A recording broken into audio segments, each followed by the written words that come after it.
Could you handle the power of the biggest shotgun ever created? Let's travel back in time and discover the amazing Punt Gun, uncover the process behind creating this massive weapon, and understand the reasons for its disappearance to discover surprising facts about Punt Gun. Watch this video until the end, so let's get started. The gigantic Punt Guns. A colossal shotgun straight out of the 1800s and early 1900s. It was so massive that you couldn't lug it around or shoot it like a shotgun. Nope, this hefty piece of firepower was perched on a dinky boat known as a punt. And what was its purpose? To blast away at hordes of waterfowl, think ducks and geese, all in the name of businesses that made their living from harvesting these birds. Initially, these shotguns resembled oversized versions of the ones folks used back in the day. They had those long wooden parts and a regular shoulder rest, but as time ticked on, especially with more modern versions, they tossed out the long wooden bits. Instead, they had nifty hardware that let you stick them on a stand. This meant one could aim and fire these monster guns without sweat. If you like this video, please show your support by giving it a thumbs up and subscribing to the channel.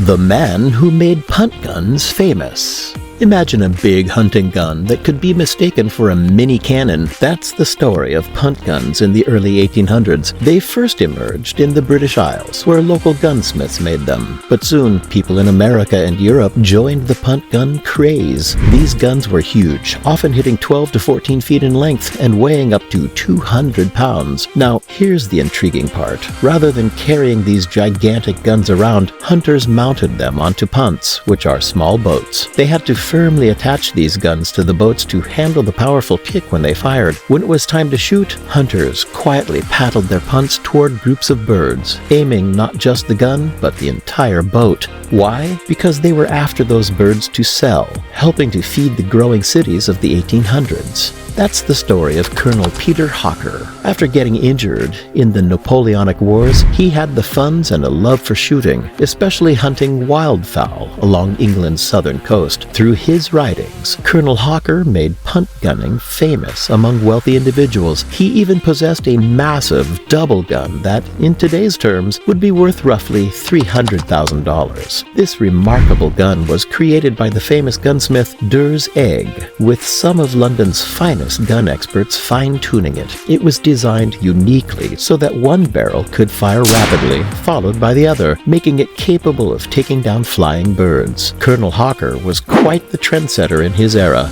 Let's move into the period when punt guns peaked and were most popular. The peak of punt gunning. As punt gunning became a popular hobby for rich folks, they started ordering these guns from the best artisans in England. One of the most famous of these guns, called Irish Tom, could shoot more than 3 pounds of shot and was said to have taken down an incredible 100 birds with a single shot. These punt guns began with old-fashioned flintlock mechanisms, but later upgraded to more modern breech-loading actions. Many newer guns had a screw-in part at the back, and shot shells at least 9 inches long.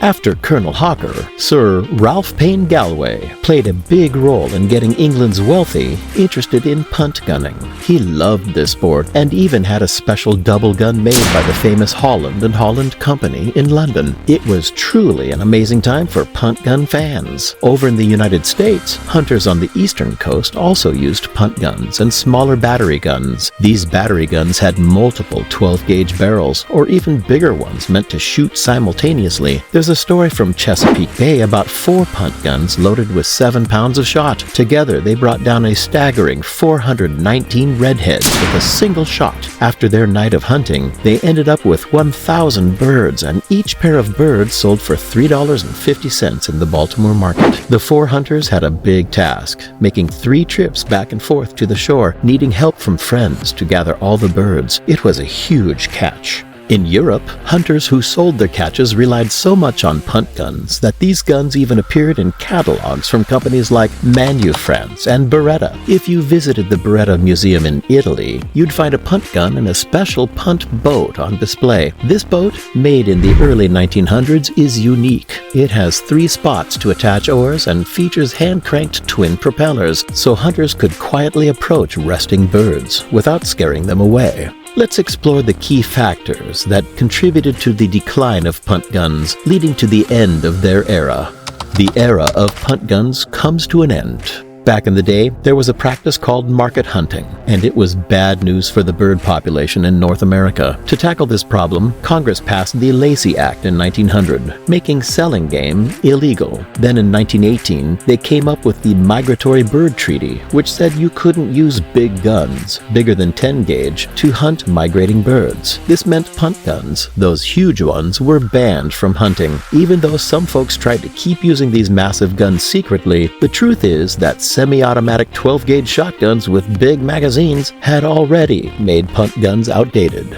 In Europe, companies like Beretta and Manu France used to make punt guns until World War II, but they stopped after that. However, in England and Scotland, a small group of die-hard hunters still stick to the tradition of punt gunning. In 1981, the Countryside Act limited their guns to bores, the inside of the gun barrel no larger than 1 3/4 inches, but these dedicated punt gun enthusiasts continue to go out in their boats, keeping the tradition of hunting with these enormous firearms alive along the coastal waters. The punt gun was a massive shotgun from the 1800s and early 1900s. It was originally made to hunt lots of waterfowl, like ducks and geese, especially when selling game birds was common. During that era, famous hunters like Colonel Parker Hawker and Sir Ralph Payne Galloway became big names in punt gunning, making it a popular sport. They even had special punt guns made just for them. But as people realized this kind of hunting was harming the environment and bird populations, laws like the Lacey Act and the Migratory Bird Treaty were put into place to protect the birds. These laws made it illegal to use punt guns for hunting.